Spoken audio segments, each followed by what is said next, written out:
আচ্ছা, এইটা হচ্ছে আমাদের এইচটিএমএল টেমপ্লেট। তো এইটাকে আমরা ওয়ার্ডপ্রেস কমার্সে ডাইনামিক করব। তো চলেন এক নজরে আমরা দেখে আসি যে এটা দেখতে কেমন। এটা হচ্ছে আমাদের হোম পেজ। তো খেয়াল করেন এখানে হোম পেজটা ঠিক এভাবে আমরা সাজানোর চেষ্টা করব। এরপরে আছে হচ্ছে ক্যাটাগরি পেজ, অর্থাৎ সব পেজ যেটা, সেখানে এরকম পেজিনেশন থাকবে। এখানে গ্রিড ভিউ, লিস্ট ভিউ, এই ব্যাপারগুলো থাকবে। এরপরে আছে হচ্ছে একটা সিঙ্গেল পেজ, অর্থাৎ একটা প্রোডাক্ট কিভাবে শো হবে এরকম আমরা গ্যালারি সহ সেম এরকম ডিজাইনই করব। নিচে থাকবে রিলেটেড প্রোডাক্ট। এরপরে আছে হচ্ছে ব্লগ পেজটা, আমাদের সাইটে ব্লগও করব। হ্যাঁ, এরপরে আছে হচ্ছে উইশ লিস্ট এবং অন্যান্য পেজ। তো এখন চলো আমরা ওয়ার্ডপ্রেসটাকে ডাউনলোড করে ফেলি, করে এটা আমরা একদম লোকাল হোস্টে ইনস্টল করেই করব।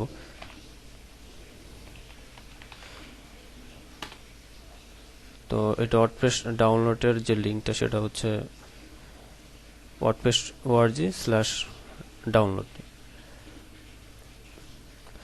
তো এখান থেকে আমরা ডাউনলোড করি। আচ্ছা, তো আমাদের এটা ডাউনলোড হয়ে গেছে। এখন আমরা এটাকে লোকাল হোস্টে এক্সট্রাক্ট করতে পারি। তো যারা ওয়াম্প বা জ্যাম যেটা ইউজ করেন, আমি ওয়াম্প ইউজ করতেছি, তো আমি ফোল্ডারে নিয়ে যাচ্ছি www ডাইরেক্টরিতে। আর যারা ওয়াম্প ইউজ করবেন তারা তো জ্যাম্প ইউজ করবেন, তারা হচ্ছে htdoc-এ। তো এখানে আমরা একটা নাম দিই, কমার্স নাম দিই।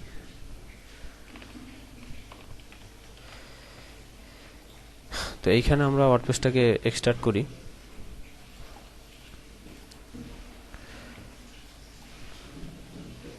স্টার্ট হোক, আমরা এদিকে ডাটাবেসটা তৈরি করে ফেলি। লোকাল হোস্ট, সরি,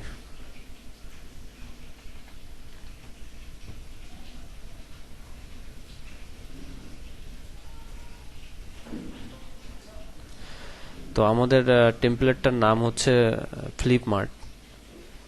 তো আমরা ফ্লিপমার্ট নাম দিই, যে কোনো নামে হইতে পারে, আমরা ফ্লিপমার্ট নাম দিলাম।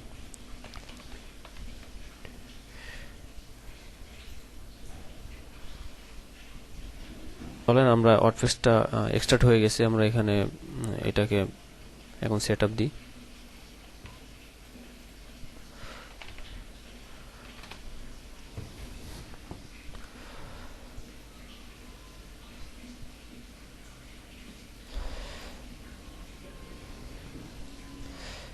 তো এখানে আমাদের ডাটাবেসের নাম হবে ফ্লিপমার্ট।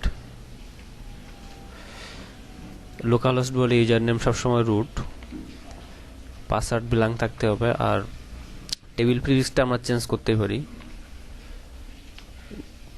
আমরা অন্য একটা নাম দিলাম।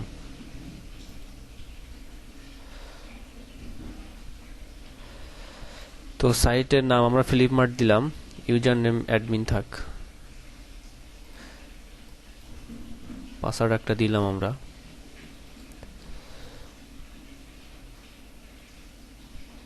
এটা হচ্ছে লোকাল হোস্ট বলে, এখানে টিক দেওয়া না দেওয়া সমান কথা, এটা সার্চ ইঞ্জিনের জন্য। তো আমরা ওয়ার্ডপ্রেসটাকে ইনস্টল করি।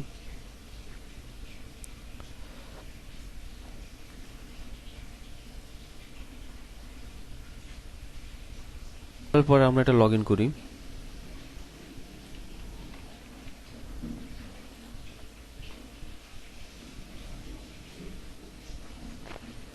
তো এখন আমরা যদি সাইটটাকে ভিজিট করে একবার দেখে আসতে পারি, এটা একদম 2017-এর নতুন ভার্সন, অর্থাৎ 2016-এর শেষে এই ওয়ার্ডপ্রেসটা রিলিজ হয়েছে।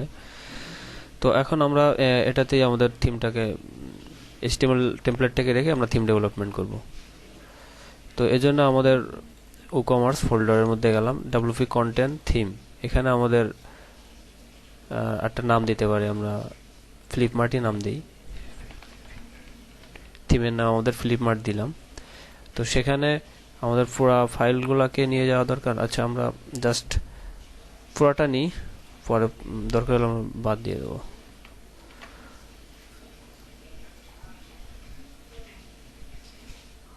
না রেখে আমরা জাস্ট রাখবো হচ্ছে ইন্ডেক্স,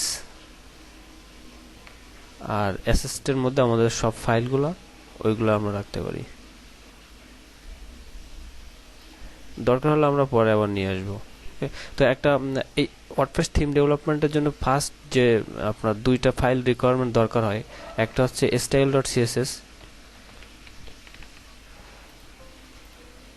আর একটা হচ্ছে index.php। তো আমরা এটাকে একটু ব্যাকআপ রাখি HTML আর index.php নাম দিলাম। তো আমাদের style.css এর মধ্যে আমাদের থিমের কিছু ইনফরমেশন দিয়ে দিতে পারি, সেজন্য আমরা 2017টাকে একটু ফলো করি, এখান থেকে নিই।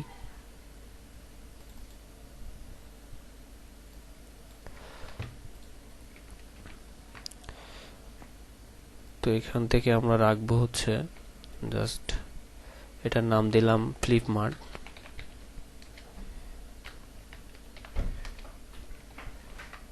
আর আমাদের একটা দিলাম, আপনারা বসায় নিন আপনাদের মতো।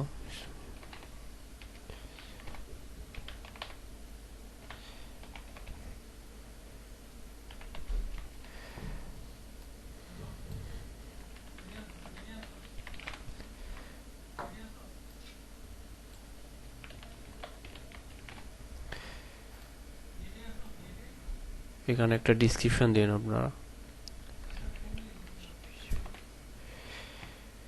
ভার্সন 1.0 থাক, আর এইগুলো না হলেও চলবে। এই মোটামুটি আমরা একটা ইনফরমেশন দিলাম। এখন যদি আমরা থিমটাকে অ্যাক্টিভ করি, তো দেখেন এখানে অ্যাপিয়ারেন্সের আন্ডারে থিম, এখানে দেখেন একটা অ্যাক্টিভের জন্য কিন্তু অপশন চলে আসছে, বাট এখানে স্ক্রিনে কিছু দেখা যাচ্ছে না। আমরা স্ক্রিনশটটা দিতে পারি, তো সেজন্য আমরা একটু দেখে আসি। 2017-এর স্ক্রিনশটের সাইজটা খেয়াল করেন, এখানে আগে অন্যরকম ছিল, এবার 17 থেকে হয়েছে হচ্ছে 1200x900। তো আমরা সেম সাইজটাই করতে পারি, আমরা এটা কপি করি, ফ্লিপমার্টে রাখলাম এবং এটা জাস্ট ফটোশপ দিয়ে আমরা একটু চেঞ্জ করে দিই।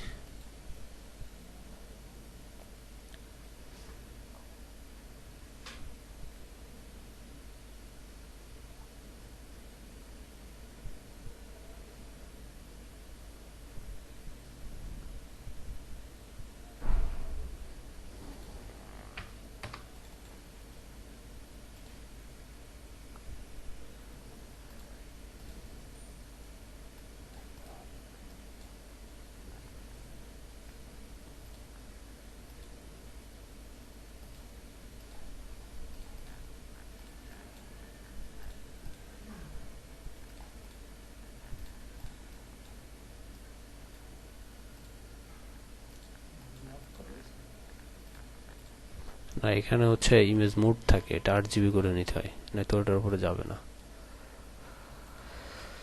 তো আমরা একটা স্ক্রিনশট দিলাম।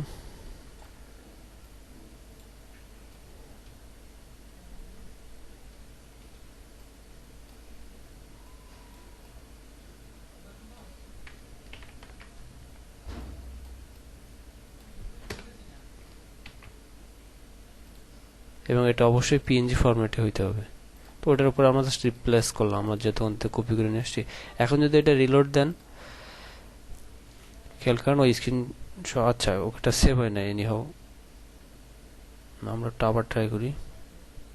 আসলে সেভ হচ্ছে, এখন এইমাত্র হয়েছে। হ্যাঁ, এখন কিন্তু স্ক্রিনশটটা চলে এসেছে, আপনাদের মতো স্ক্রিনশট দেন। আর আমরা যদি থিম ডিটেলসে যাই, এখানে দেখেন আমরা যে ইনফরমেশনগুলো এখানে দিছি সিএসএস, style.css এর মধ্যে ঠিক সেইগুলো আসতেছে। আরো ডিটেলস ওখানে চাইলে আপনারা অ্যাড করতে পারেন, এখানে ভার্সন, নাম, অথরের নাম, সামথিং সবকিছু চলে আসছে।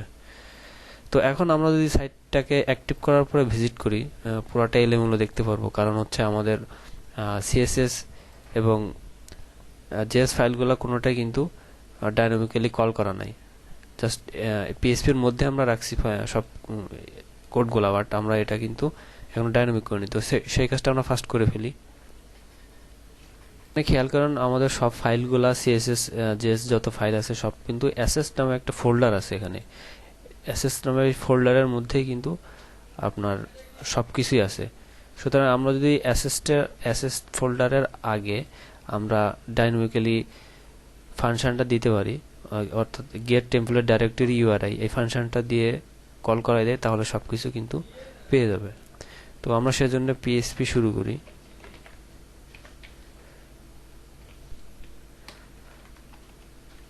এখানে আমরা লিখবো গেট আন্ডারস্কোর টেমপ্লেট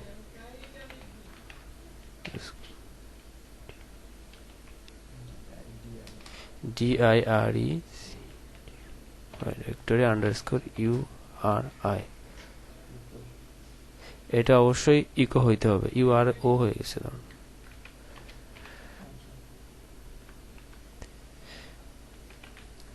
একটা ফাংশন, আর এটা অবশ্যই ইকো হইতে হবে। তারপর এখানে অবশ্যই স্ল্যাশ হবে। এবং এটা যদি আর একটু সিকিউর করতে চাই, সেক্ষেত্রে আমরা গেট টেমপ্লেট ডাইরেক্টরি ইউআরআইটাকে ESC URI ফাংশনের মধ্যে আপনারা ঢোকাই দিতে পারেন। ESC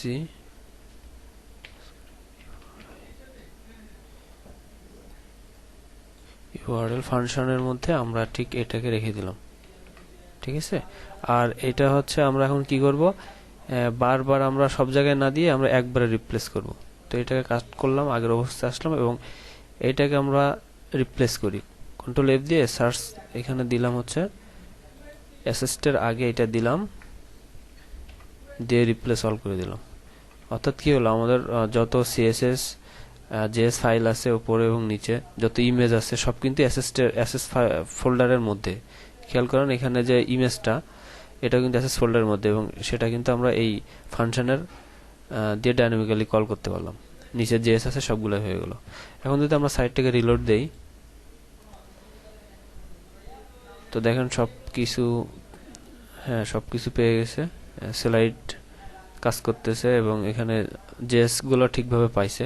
এটা একটা প্রিমিয়াম টেমপ্লেট, সো সমস্যা হওয়ার কথাই না।